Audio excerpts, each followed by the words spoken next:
Most people think the worst thing you can come home to is an empty house. Me, I came home to a full one, and I'd give anything if it had been empty. If you're the type who believes family would never, comment 0. If you've seen enough to know family will, comment 1. After 21 years of marriage, you don't just know your spouse. You develop instincts. Not romance movie instincts, real ones. The kind that tell you when a conversation has too many pauses, when a hug lasts a second too long, when a smile is only there because somebody needs something. You also develop a sixth sense about your home. You can feel it when something has been moved. Not by sight, by energy. The air changes. The silence sits differently. That Friday, the moment I turned onto our street, the air felt wrong. I wasn't supposed to be home until Sunday night. I was in Phoenix for a contractor convention, 2 days of fake smiles, bad coffee, and guys lying about how much they charge per hour. But the keynote speaker got food poisoning, and the whole thing wrapped early. I grabbed the first flight home. I didn't text. I didn't call. I wanted to surprise my wife, Melanie. Maybe catch her in that rare, unguarded version of herself, hair messy, music playing, barefoot in the kitchen, not performing. Maybe we'd order her favorite Italian from that place across town. Maybe we'd sit together like we used to, before life became a spreadsheet. I even smiled to myself on the drive home. That was my first mistake. The second mistake was assuming that when your own son's car is in your driveway at 2:18 p.m. on a workday, it means something wholesome, like he came by to fix something or pick up mail. My son Derek was 27, married for a year to Sloan, a woman with perfect teeth, perfect hair, and an empty spot where empathy should have been. They lived in a condo downtown. A condo I helped furnish. A condo I helped them get into when Derek didn't have the credit yet. Derek didn't do surprise visits. Derek barely did scheduled ones. I parked across from my house and stared at that car like it might blink first. "All right," I said out loud to nobody. "Why are you here?" No answer. I grabbed my carry-on and walked up to my front door. That's when I noticed the other thing. Silence. Not peaceful silence. Not nobody's home silence. This was the kind of silence you get after a fight. The kind where the air is thick with unsaid words, and even the walls are listening. I slid my key in and opened the door. The TV was off. The lights were low. And sitting on my couch, like they were waiting for me, were Derek and Sloan. They both stood up fast, like kids caught doing something they knew was wrong. Derek's face was pale, not sick pale, guilty pale. Sloan didn't look guilty. Sloan looked annoyed, like my arrival was inconvenient. "Dad," Derek started. I held up a hand. "Where's your mother?" Derek's eyes flicked to Sloan like he needed permission to speak.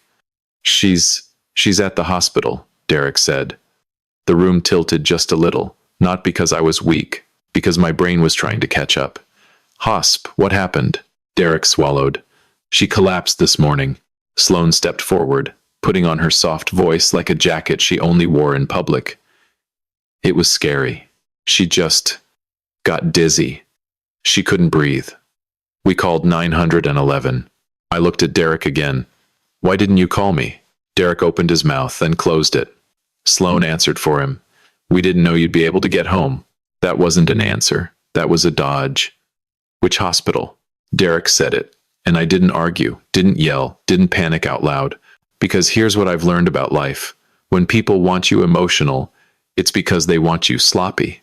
And I could feel, in my bones, that somebody in this room needed me sloppy.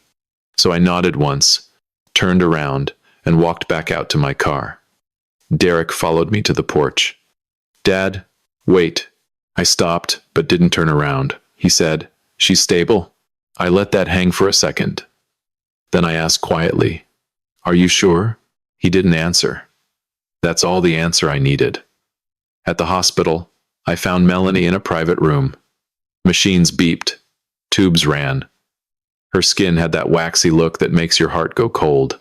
Her eyes were open, but unfocused, like she was awake in body only. I took her hand and felt how cold her fingers were. "Hey," I whispered. "It's me. I'm home." Her eyes moved slightly. Not toward me, just moved. A nurse came in, checked a monitor, then looked at me with the kind of professional caution that means there's more to this than a simple fainting spell. "Are you family?" she asked. "I'm her husband." She hesitated. "The doctor will be in shortly." That hesitation? It hit me like a slap. Doctors don't hesitate when it's simple. 20 minutes later, a physician with tired eyes and a firm voice stepped in. "Dr. Patel." He shook my hand and got straight to it. "Your wife had a severe reaction to something in her system," he said. "Her blood work shows elevated levels of a compound that shouldn't be there in that concentration." "What compound?" He said the name. I didn't recognize it. Then he added, "It's commonly found in certain supplements and in some household products. In small doses, it can look like dehydration, stomach issues, fatigue. In larger doses, it can cause respiratory distress, cardiac irregularities, collapse." My grip tightened around the bedrail. "Are you saying she was poisoned?" He didn't say yes. He didn't say no. He said, "We're saying this wasn't random." And then he watched my face, like he was measuring how safe I was to tell the truth to. He lowered his voice. "Has she been taking any new vitamins, herbal remedies, anything like that?" I thought of the kitchen at home, the cabinet where Melanie kept her teas and supplements, the little plastic organizer she used like she was 80. "She takes vitamins," I said. "Nothing new, I don't think." Dr. Patel nodded slowly. "We'll stabilize her. But we need to understand how she's been exposed." He paused, then added, "We also need to know who has been around her recently, who's been helping, who's been bringing her things." There it was, a question disguised as medical procedure. Who's been around her? My jaw clenched. "My son and his wife," I said. "Dr." Patel's expression didn't change because doctors are trained not to react, but his eyes tightened slightly. "Okay," he said. "We'll need to document that." As he turned to leave, he said something that cracked the floor under me. "Mr. Hale, if this exposure was intentional, time matters." Intentional. I looked back at Melanie, lying there, silent, and I felt something rise in my chest, something cold and clean. Not rage, not grief. Focus. I kissed her forehead gently. Then I walked out of that room and called Derek. He answered on the second ring. "Dad? I'm coming home," I said. Silence. Then too quickly he said, "Okay, we'll be there." I ended the call, and in the reflection of the hospital window, I caught my own eyes. They weren't scared. They were calculating. When I got home, Derek and Sloan were already there. Of course they were. They were sitting at my kitchen island like they owned it. On the counter were cleaning wipes, a roll of paper towels, and this is the part that made my stomach turn, a bottle of bleach. Bleach doesn't belong out unless somebody's erasing something. Sloan smiled at me. "We were just cleaning up. Your kitchen smelled kind of off." I stared at the bleach. Funny, it didn't smell off yesterday. Her smile held, but her eyes flashed irritation. Derek stood. "Dad, we're really worried." I nodded. "Me too." I walked to the sink, ran my hands under water, and acted like I was calm. But I watched them in the reflection of the microwave door. Derek kept rubbing his palms on his jeans. Nervous tick. Sloan sat perfectly still. Too still. Predators don't fidget. "Tell me exactly what happened," I said. Derek started to speak, then Sloan cut in again. "She's been tired lately," she said. "Stressed. You know how she gets." I turned my head slowly. "How she gets?" Sloan blinked. "Well, anxious." Melanie wasn't anxious.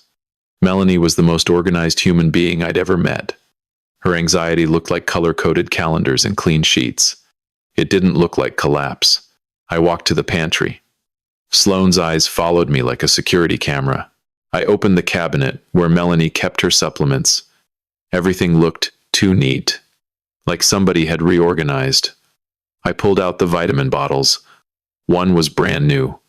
Seal broken. I didn't recognize it. I set it on the counter.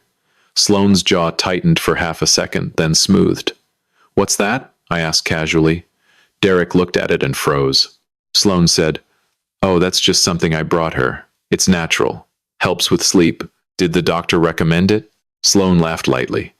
"Doctors don't recommend natural stuff. You know that." I stared at her. My wife was in a hospital bed, and this woman was smirking about natural stuff. I picked up the bottle. I turned it over. No brand I recognized. a label printed like it was made at home. My stomach sank. I put it down gently. "All right," I said. "I'm going back to the hospital. Derek, you're coming with me." Derek's eyes widened. "Why?" "Because you're her son," I said. "And you're going to look her in the face while you tell the nurses what she's been taking." Sloane stood up fast. "That's not necessary. She needs rest."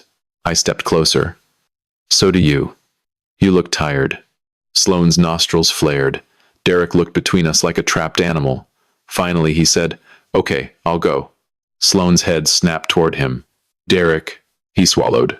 "It's fine." I watched that dynamic and stored it away. Because this wasn't just about poisoning. This was about control. And Derek wasn't the driver. He was the passenger. At the hospital, Derek sat stiff in a chair while I spoke with Dr. Patel again. I told him about the bottle. Dr. Patel asked to see it. I said I'd bring it. Then he said something else quietly, carefully. "Mr. Hale, your wife's exposure pattern suggests repeated dosing over time, not a single event. Repeated. Over time." I looked at Derek, his face went blank. That blank face? That was fear.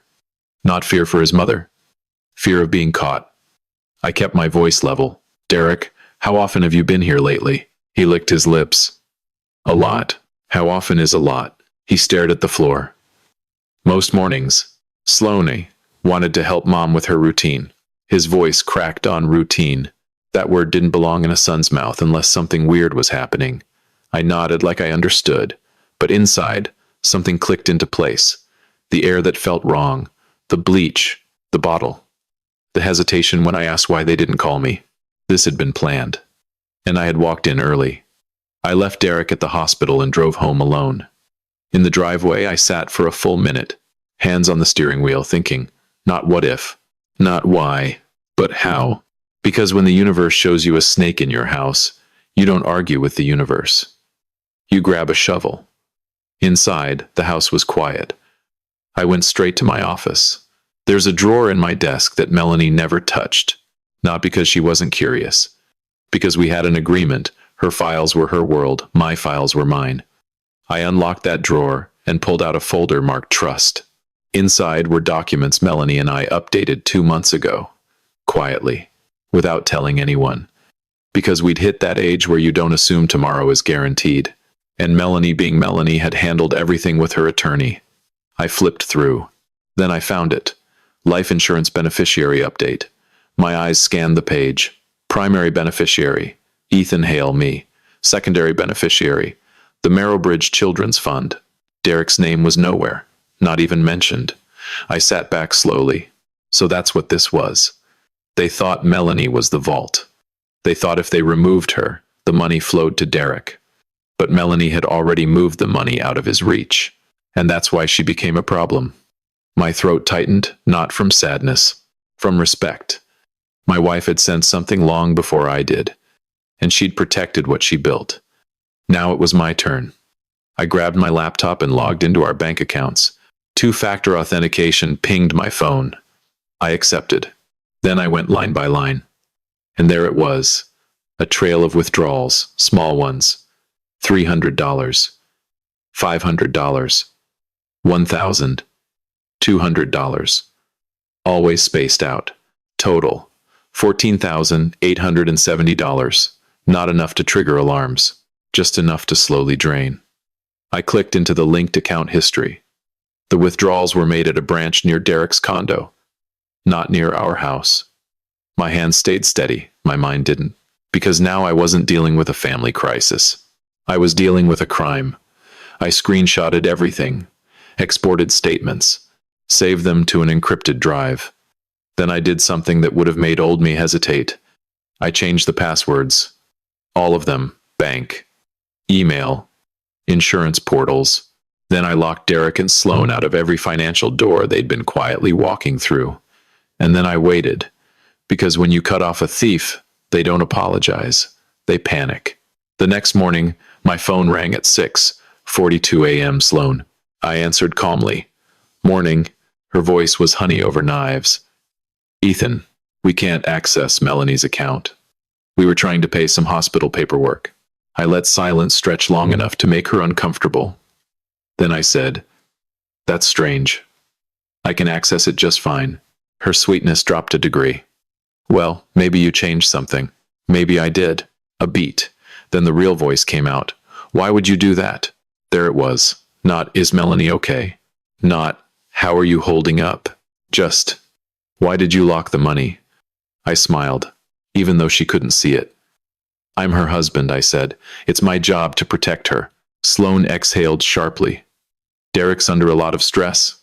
"Funny," I said. "So is Melanie. You know, the one who almost died." Another pause.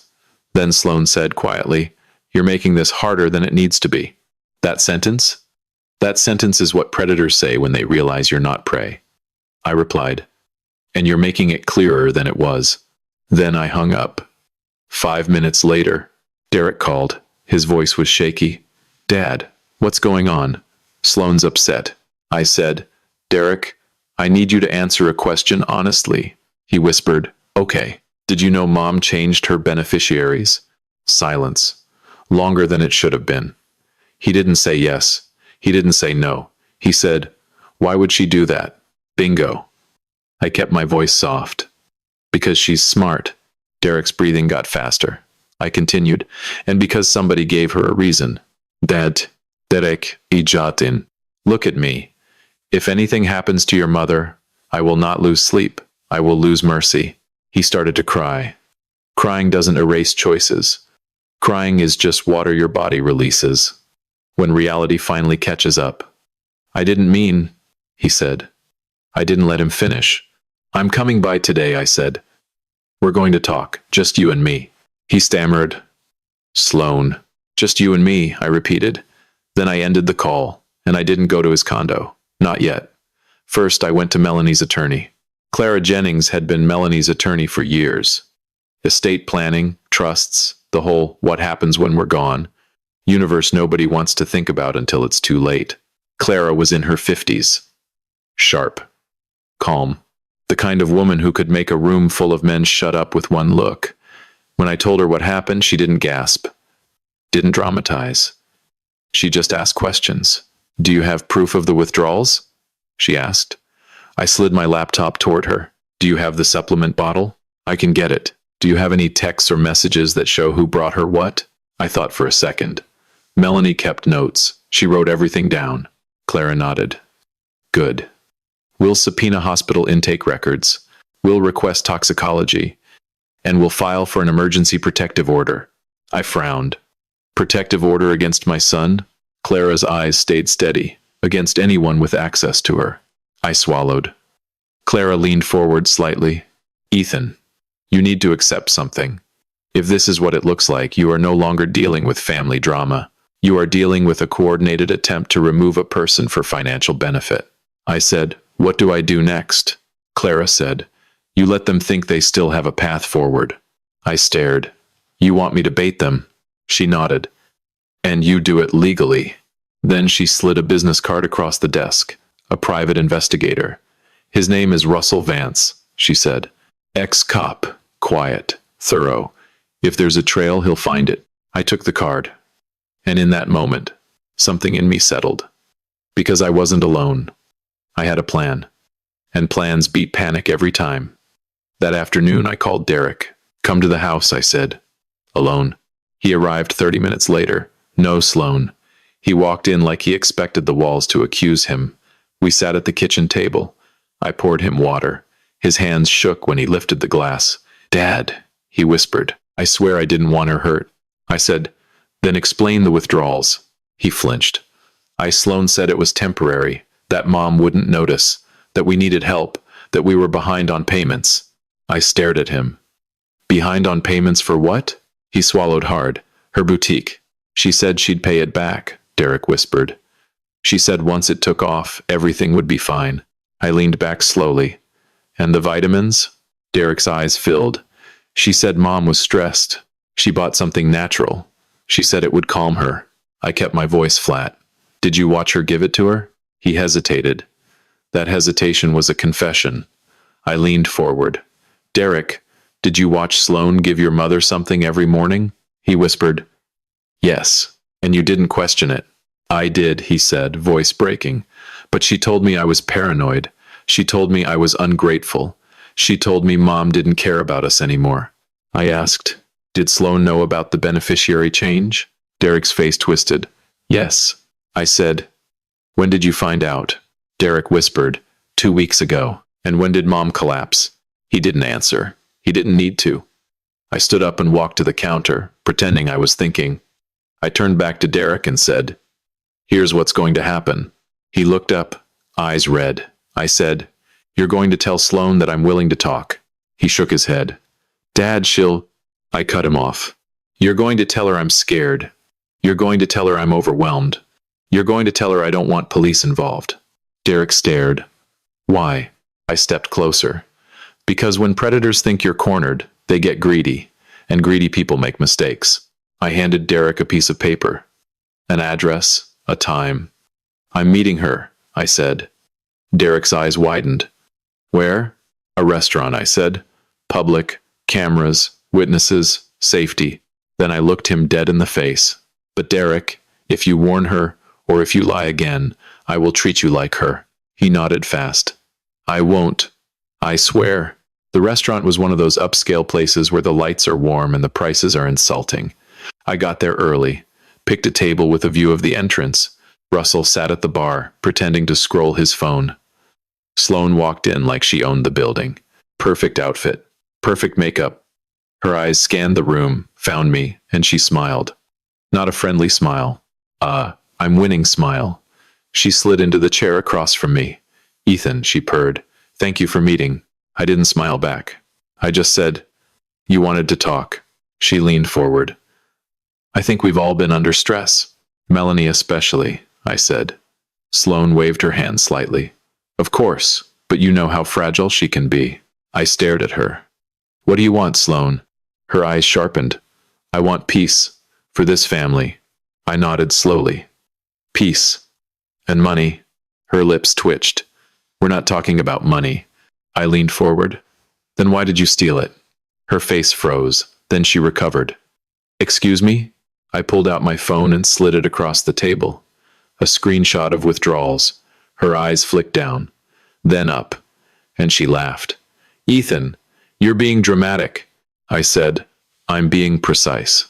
She leaned back and crossed her legs. Okay, fine. We borrowed. Derek is your son. Melanie is his mother. Families help. Families don't drug each other, I said. Her eyes flashed, then softened again. I don't know what you're implying, she said. I kept my voice gentle. Then, let's make it simple. Give me the bottle you gave Melanie. Sloan smiled. I don't have it. I said, that's a shame. Because the hospital does. They sent it to toxicology. Her smile flickered. I continued. And the police will have it too. Sloan's voice dropped. The police don't need to be involved. I tilted my head. Why not? Her jaw tightened. Because it'll ruin Derek's life. I leaned in, voice calm as ice. Derek ruined his life when he let you touch my wife. Sloan's eyes hardened. Watch your mouth. I sat back. Here's what I'm offering. She blinked. Offering? I nodded. You return every dollar. You sign a statement admitting you withdrew it. You agree to no contact with Melanie. You leave Derek's life, and you disappear. She stared at me like I was insane. Then she said softly, Or what? I smiled. Or you'll be famous. Her eyebrows lifted. Excuse me? You'll be famous, I repeated. Because I'm going to put every document, every bank record, every toxicology report, every witness statement in front of a prosecutor who's tired of rich-looking women thinking they're untouchable. Sloan's face went pale. Then she leaned forward and whispered, You don't have the guts. I whispered back, You don't know me. She sat back, breathing faster now. I stood up, tossed cash on the table and said, loudly enough for nearby diners to hear, I'll let your attorney know where to send the paperwork. I walked away, and behind me I heard her chair scrape the floor. That night I got an alert from my security system. Motion detected. Backyard, 2:11 a.m. I opened the camera feed on my phone. There she was, Sloan, in my backyard, wearing a hoodie, holding something small in her hand, a bottle. She crouched near the patio trash bin like she was trying to dispose of evidence. I grabbed my keys and drove not to my house, to the police station. I walked in, showed the desk officer the live feed, and said, "Someone is trespassing on my property right now. I believe she's destroying evidence related to an attempted poisoning." 2 officers left with me immediately. We pulled up quietly, lights off. Sloane was still there. When the floodlight clicked on, she froze. The officer stepped out. "Ma'am," one yelled, "hands where we can see them." Sloane turned fast, eyes wide, and for the first time she looked scared. She tried to run. She made it 3 steps before she slipped on the wet grass and hit the ground hard. The bottle rolled out of her hand. One officer cuffed her while the other picked up the bottle using gloves. The label on it was half peeled off, like she'd been trying to remove fingerprints. Sloane screamed, "This is a misunderstanding." One officer said, "Tell it to the judge." She turned her head toward me, rage burning through fear. "You did this," she hissed. I stepped closer and said, quietly, so only she could hear, "No, you did this. I just stopped letting you hide." The next week was paperwork, interviews, and the slow grind of the legal system. Toxicology came back. The bottle contained the same compound found in Melanie's bloodstream. Repeated exposure. Intent. Bank records showed the withdrawals. Text messages pulled from Derek's phone with his consent showed Sloane pushing him. The prosecutor didn't blink. Sloane was charged. Attempted murder, fraud, tampering with evidence. Derek was charged 2 lesser, but still serious.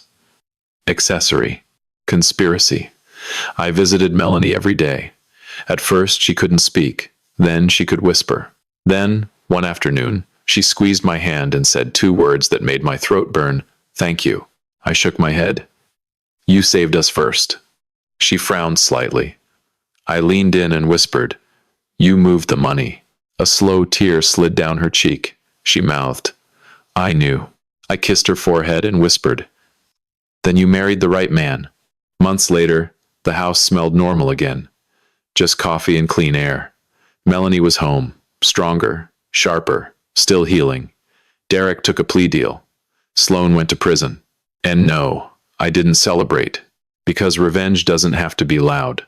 Sometimes revenge is just watching a person face the reality they built.